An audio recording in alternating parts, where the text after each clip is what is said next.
तो स्वागत है। यदि आप भी देश की सेवा करना चाहते हैं, आर्मी में जाना चाहते हैं, यदि खास तौर से यदि आप जीडी की भर्ती देखना चाहते हैं तो आपके पास क्या क्या होना चाहिए। ठीक, आपकी पढ़ाई कितनी होनी चाहिए, लंबाई कितनी होनी चाहिए, उम्र कितनी होनी चाहिए, मेडिकल आपका क्या फिट होना चाहिए, एनसीसी सर्टिफिकेट लिए हैं तो उससे आपको क्या फायदा हो सकता है, या आपके पास कौन कौन से डॉक्यूमेंट होना चाहिए। ठीक, तो आज की इस वीडियो में हम आपका सारा डाउट क्लियर कर देंगे कि आप दोबारा जीडी की भर्ती देख रहे हैं या पहली बार जीडी की भर्ती देख रहे हैं, या आर्मी में आपका जाना सपना है तो आपके पास क्या क्या होना चाहिए तो आप आर्मी में जा सकते हैं। यदि जो मैं बताने जा रहा हूं ये चीज आपके पास नहीं है तो आप मत देखिए आर्मी की भर्ती, क्योंकि आपको छाड़ दिया जाएगा। तो आप जानिए कि आपके पास क्या क्या यदि होगा तो आप आर्मी की भर्ती देख सकते हैं। ठीक, तो सबसे पहले हम आपको बताना चाहते हैं कि आप यदि हमारे इस चैनल पे नए हैं और आर्मी में जाना चाहते हैं तो हम आपकी एंड तक मदद करेंगे, अंत तक मदद करेंगे, और सारी जानकारी हमारी इस चैनल पे दिया जाता है। यदि आप आर्मी में भर्ती होना चाहते हैं तो तुरंत हमारे चैनल को सब्सक्राइब कर लीजिए, नीचे लाल बटन दिया है उसको दबा लीजिए, क्योंकि सारी आर्मी की इन्फॉर्मेशन आपको घर बैठे बैठे मिलती रहेगी जब भी आप इंटरनेट ऑन करेंगे। ठीक, तो चलिए सबसे पहले हम स्टार्ट करेंगे पढ़ाई से लेकर मेडिकल फिटनेस सब कुछ बताएंगे। ठीक, सबसे पहले बता दें जीडी, खास तौर से लड़के जीडी की भर्ती इसलिए देखते हैं कि जीडी में सबसे ज्यादा लड़के पकड़ते हैं। यदि एक बैच में 30, 40, 50, 60, 70 लड़के जीडी की बैच में पकड़े जाते हैं, यानी इससे भी अधिक पकड़े जाते हैं, इसीलिए ज्यादातर लड़के 10th पास करके जीडी की भर्ती देखते हैं। ठीक, तो आज हम बताएंगे जीडी की भर्ती आप कैसे निकाल सकते हैं, या क्या क्या डॉक्यूमेंट चाहिए होता है, या क्या क्या आप में एलिजिबिलिटी होनी चाहिए। सबसे पहले बात ले लेते हैं कि पढ़ाई की।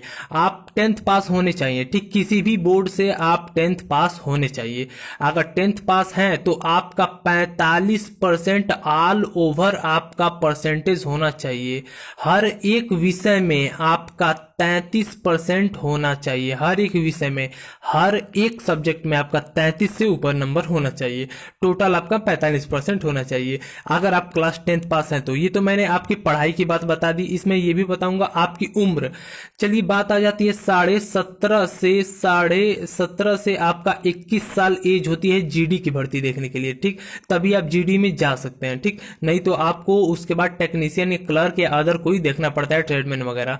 आपकी रिलीजन देखिए, जैसे आपका मेडिकल होता है, सबसे बात मैं बता देता हूं आर्मी का मेडिकल, आपकी फिटनेस, अगर आपकी फिटनेस है तभी आपको लिया जाएगा। यदि आप पैर आपका खराब है, हाथ खराब है या कुछ और खराब है तो आप मत देखिए, क्योंकि आपको रिजेक्ट कर दिया जाएगा। ठीक, तो चलिए बता देते हैं मेडिकल में क्या होता है। यहाँ पे सबसे पहले क्या होता है कि आपको रजिस्ट्रेशन करना होता है। ठीक, रजिस्ट्रेशन करना होता है, फॉर्म भरना होता है, दौड़ निकालना होता है, उसके बाद मेडिकल टेस्ट होता है। ठीक, फिजिकल वगैरह टेस्ट होता है, फिर मेडिकल टेस्ट होता है, फिर रिटन एग्जाम होता है, फिर आपका डॉक्यूमेंट वेरिफिकेशन होता है, फिर फाइनल मेरिट बनती है, फिर आपका इनरोलमेंट नंबर आता है और आपको ट्रेनिंग सेंटर पे भेज दिया जाता है। यहां तक आपको किसी ने नहीं बताया होगा कि आर्मी में जाते कैसे हैं, पहला स्टेप कौन सा है, दूसरा स्टेप कौन सा है, तीसरा स्टेप कौन सा है। तो मैंने आपको बता दिया, रजिस्ट्रेशन का पहला स्टेप हो गया, दूसरा फिजिकल निकालना रहता है, तीसरा मेडिकल होता है, चौथा आपका रिटन एग्जाम होता है, पांचवा डॉक्यूमेंट वेरिफिकेशन होता है, छठवां मेरिट लिस्ट बनती है, सातवां आपको सेंटर ट्रेनिंग पे भेज दिया जाता है। ठीक, तो चलिए उसके आगे अब बात कर लेते हैं फिटनेस की। जैसे कि मैंने आपको बताया क्या क्या आपका सही होना चाहिए। आपका फिटनेस यानी शरीर से आप स्वस्थ और तंदुरुस्त होने चाहिए। आपकी आंख में कोई दिक्कत नहीं होना चाहिए, कलर विजन वगैरह, सबसे इंपॉर्टेंट आंखों पे ध्यान दिया जाता है। ठीक, उसके बाद आपके कान हो गए, ठीक, नाक हो गई, ईटीसी जो भी बॉडी का, ये आदमी का बॉडी का पार्ट होता है, हाथ पैर दांत मुंह दांत नाक, सब कुछ आपका नॉर्मल यानी एक साधारण इंसान की तरह होना जरूरी है। ठीक, और यही फीमेल पे भी लागू होता है। ठीक, चलिए अब बता देते हैं आपका क्वेश्चन पेपर, यानी आप यदि पढ़े लिखे हैं तो आपको क्वेश्चन पेपर में आता क्या है। क्वेश्चन पेपर आपका 50 पूरा टोटल क्वेश्चन होता है। ठीक, और इसमें 100 नंबर का क्वेश्चन होता है। आपको देखिए यहाँ पे जनरल नॉलेज, यानी जनरल नॉलेज जिसे लड़के जीके के नाम से जानते हैं, इसके 15 क्वेश्चन होते हैं और 30 नंबर के होते हैं। ठीक, 15 क्वेश्चन होते हैं, 30 नंबर के होते हैं, हर एक क्वेश्चन 2 नंबर का होता है। उसके बाद जनरल साइंस सभी लड़के जाते हैं, जीएस जीके के नाम से जाना जाता है, उसमें भी 15 क्वेश्चन होते हैं, 20 नंबर के होते हैं। ठीक, 20 नंबर। मैथमेटिक्स यानी हिंदी में इसे गणित कहते हैं। ठीक, और गणित का 15 क्वेश्चन होता है, ये भी 30 नंबर का होता है। ठीक, अब ये लॉजिक रीजनिंग यानी रीजनिंग का, यानी तर्क शास्त्र का आप नाम हिंदी में सुने होंगे, उसे रीजनिंग कहते हैं।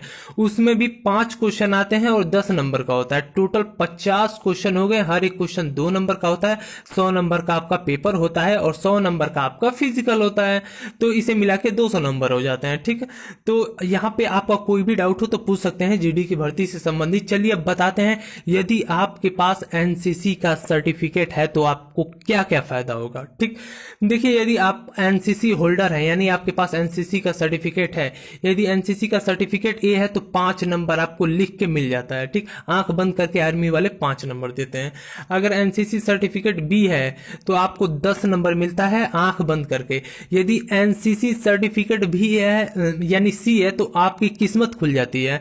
किस्मत इसलिए खुल जाती है कि आपको एग्जाम ही नहीं देना होता है। जी हाँ दोस्तों, आपको 100 नंबर का एग्जाम नहीं देना होगा, आपको सिर्फ 100 नंबर का फिजिकल निकालना रहता है। अगर आपने एनसीसी सी सर्टिफिकेट लिया है तो आपको सिर्फ आपको आपकी दौड़ निकालनी रहती है। ठीक, डायरेक्ट मैं सिंपल भाषा में ये आपको कह देता हूं। ठीक, चलिए अब आपको आगे बात करते हैं डॉक्यूमेंट वेरिफिकेशन। ज्यादातर लड़कों का सवाल होता है, सर मुझे डॉक्यूमेंट जीडी की दोबारा भर्ती देख रहा हूँ, डॉक्यूमेंट में छांटा जाएगा कि नहीं छांटा जाएगा, या पहली बार देख रहा हूं तो डॉक्यूमेंट क्या क्या लगेगा। तो सब कुछ देखिए क्लियर हो जाएगा। सबसे पहले एडमिट कार्ड, उसके बाद आपको फोटो ले जाना होता है कलर वाइज, 20 से अधिक ले जाइएगा। एजुकेशन सर्टिफिकेट 10th या 12th पे आपने जो फॉर्म भरा था उसे ले जाना होता है। यहाँ पे नेगेटिव डोमिसियल सर्टिफिकेट, निवास प्रमाण पत्र, जहाँ के मूल निवासी होते हैं वहां का प्रमाण पत्र ले जाता है। और ये आपकी जाति कास्ट सर्टिफिकेट लगता है। ठीक, ये तो हो गया, ये तो आप समझ गए, फोटो भी खींच सकते हैं। अगला देखिए रिलीजियन सर्टिफिकेट, यानी आपका रिलीजियन सर्टिफिकेट, धर्म से संबंधित सर्टिफिकेट, या आपके घर में कोई आर्मी वगैरह में है तो उसका सर्टिफिकेट भी लगा सकते हैं, उससे फायदा मिलता है। स्कूल का कैरेक्टर सर्टिफिकेट, यानी जिस स्कूल से आप पढ़े होते हैं वहां से कैरेक्टर सर्टिफिकेट, लिविंग सर्टिफिकेट मिलता है वो, तो ये कैरेक्टर सर्टिफिकेट हो गया स्कूल को द्वारा या प्रधान के द्वारा भी लिखवाया जाता है, जो गांव का प्रधान होता है। एनसीसी का सर्टिफिकेट यदि है तो बहुत अच्छा है। रिलीजियन सर्टिफिकेट, रिलेशनशिप सर्टिफिकेट, यदि आपके पापा भैया आर्मी में है तो बहुत ही फायदा होगा। अनमैरिड सर्टिफिकेट गांव का प्रधान बनाकर देता है, मैरिड सर्टिफिकेट भी गांव का प्रधान बना कर देता है। उसके बाद आपका यदि अकाउंट है, पैन कार्ड या आधार कार्ड, इसमें से कोई डॉक्यूमेंट एक मतलब कंफर्म है कि आपको लेके जाना है। उसके बाद 14वां होता है एफिडेविट, जो आपको कचहरी, नोटरी जिसे हिंदी में कहते हैं नोटरी, वो आपको बनवा के लेके जाना होता है। ठीक, तो यहां तक मैंने आपको सब कुछ बता दिया, इसका फोटो भी आप खींच सकते हैं। और साथ ही साथ मैं आपको बता देना चाहता हूं, अगर आपको आर्मी में जाना है तो जाने से कोई नहीं रोक सकता, क्योंकि हम आपके साथ हैं।